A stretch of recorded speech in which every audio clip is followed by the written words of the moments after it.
What's good, YouTube? It's your boy, Blue Blood Sports TV, back at y'all with another one. So, undefeated, 3-division world champion, former junior welterweight undisputed world champion, currently the WBO welterweight world champion, who is widely considered by many to be the #1 pound-for-pound best fighter in the world, Terence "Bud" Crawford. Well, he responds to two-time junior middleweight world champion superstar boxer who's the unified WBC, WBA, IBF, and Ring Magazine junior middleweight world champion superstar boxer Jermell Lions Only Charlo, or Jermell Iron Man Charlo. His showdown, undisputed showdown with undefeated WBO Argentina star Brian Castano. With that said, the fight ended in a draw, and some people thought it was controversy. What made it controversy is the fact that Brian Castano, according to one of the judges, was not even in the fight. He wasn't even in the fight, where many people, including myself, thought that Brian Castano won the fight. One judge had it 114-114. Another judge had it 114-113 for Castano. And then here's where the kicker comes in. The other judge had it 117-111 for Jermell Charlo. That didn't go over well with many of the fans, and they look at it as controversy. Terence Crawford, he says, Jermell Charlo lost this fight point blank and period, night over. We know this entire week there was talks that Terence Crawford could possibly move up to 154. He campaigns at 147, and his biggest rival right now is a close friend and stablemate of Jermell Charlo, an undefeated unified WBC, IBF, welterweight world champion superstar boxer who is widely considered by many to be top 3 pound-for-pound best fighters in the world, and that's Errol the Truth Spence Jr. So Errol Spence Jr. and Terence Crawford, they make for the biggest fight in the sport of boxing. And so with that said, obviously there's going to be some sort of friction there. But there's talk that Terence Crawford could, all but vacate that fight, not even entertain it anymore, as he stated, move up to 154, as he recently is on record as saying he wants to go to 154. And he says he wants to win the world title. That means he will have to go through now either Brian Castano or Jermell Charlo. I personally thought that Jermell Charlo was going to win this fight big. I thought that he was going to stop Brian Castano in the 5th round. If you go and look at my final fight prediction, that's what I predict. I thought that Jermell Charlo was going to use his size, use his range, use his technical abilities, and I thought that he was going to stop Brian Castano in this fight by the 5th round. I completely underestimated Brian Castano. I completely underestimated his ring IQ. I completely underestimated his ability to make adjustments. And I completely underestimated his approach to his strategy to getting on the inside. I thought he was just simply a come-forward pressure fighter, but I was completely wrong. As Brian Castano has a technique and it's a style, okay, that's very, very effective when it comes to, that of his pressure, and I thought that he gave Jermell Charlo a lot of trouble tonight, and I thought that he won the fight. I thought he won the fight, 7 rounds to 5, in favor of Brian Castano. Now, he clearly lost the 2nd round. He clearly lost the 10th round, and there was some close rounds in between, so I can respect the draw. But I thought that Brian Castano, in my opinion, won the fight, and the judge that had it 117-111 missed a great fight, and they need to explain why they had the fight that wide, okay? When both the other judges had it very close. Derrick James, well-renowned trainer of the year, superstar trainer, future Hall of Famer. Derrick James, he was telling Jermell Charlo, you need a knockout to be victorious. So if he's telling Jermell Charlo, you need a knockout to be victorious, then how is one of the judges seeing a 117-111 one-sided fight in favor of Jermell Charlo? I'm hard-pressed to see how he came up with that decision, and that judge needs to explain that decision. Nonetheless, Terence Crawford is being talked about as a possible opponent for Jermell Charlo. because Terence Crawford is the WBO belt holder.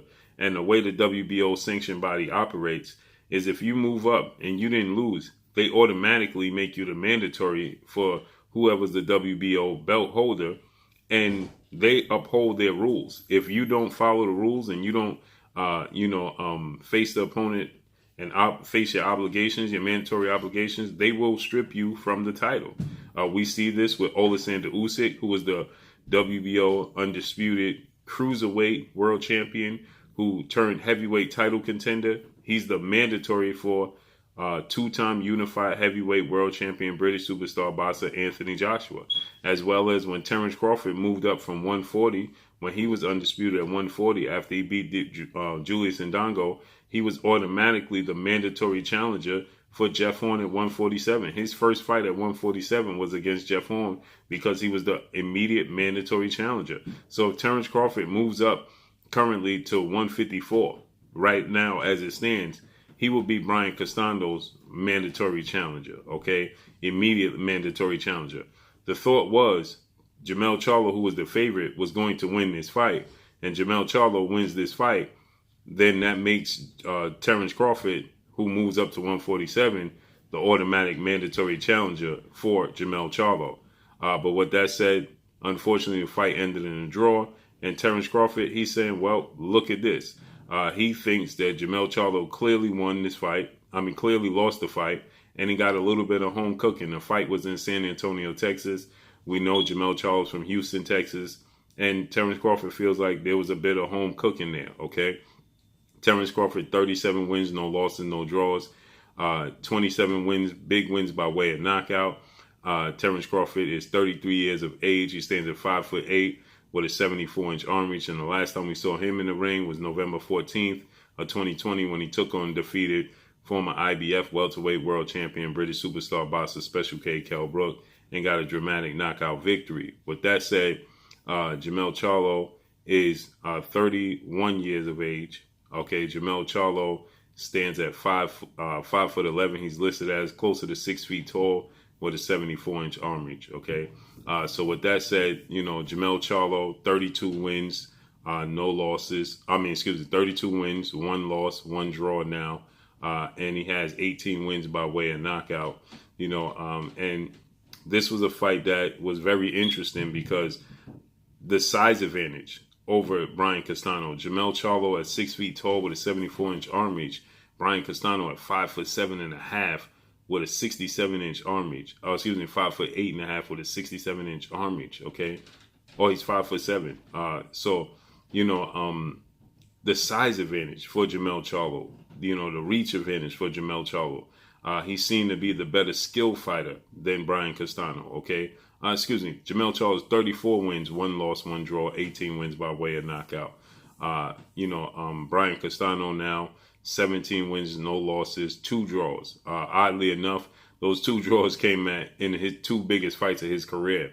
Erislandy Lara fight and the Jermell Charlo fight, in which most people felt that he won both of those fights. So I grossly underestimated Brian Castano, a 5'7.5" with a 67.5-inch arm reach. I thought he won the fight against Erislandy Lara. I thought he won the fight tonight against Jermell Charlo. He is a major player. I completely underestimated Brian Castano. I stand corrected on Brian Castano and his skill set. So with that said, there was a lot of talk of Terence Crawford and Jermell Charlo. And if Jermell Charlo fought like he fought tonight against Terence Crawford, would he be victorious? I'm not sure. Because, the styles make fights. Terence Crawford is not a pressure fighter, but he can be. Terence Crawford hits as hard as Brian Castano, if not harder. Terence Crawford's last 6 opponents, he's got knockout victories. But Terence Crawford, he makes mistakes like Brian Castano, but his style is completely different, okay? Now, he's very rangy, he's very long. He has a high ring IQ. He's more technically savvy than Brian Castano, although, again, I can't say this enough. Brian Castano is more technically sound and more skilled than I gave him credit for. I likened him to Marcos Maidana, fellow Argentinian. I completely was wrong. He has far more skills and more higher ring IQ and more technical ability than Marcos Maidana by a landslide. But Terence Crawford's style is completely different, so I don't know how that will play out, but I'm very interested to see it. But Terence Crawford, he says Jermell Charlo clearly lost this fight and got a bit of a home cooking. That's all I got for y'all. Make sure you hit the like button, drop a comment in the comment section, let me know what y'all think. Y'all already know what it is. It's your boy Blue, Blue Blood Sports TV. Hate, like, comment, and subscribe. If you haven't subscribed, hit the subscribe button, hit the like button, hit the bell icon to get all the new notifications. Follow me on Instagram at Blue Blood Sports TV, all one word. Y'all already know what it is. Shout out to the entire LDBC. Shout out to New Media. Shout out to Black Media Row. Make sure you like and share these videos. That's all I got for y'all. Peace. Oh, it is your boy Jaden Kiss. Make sure you check out Blue Blood Sports TV. It's going down.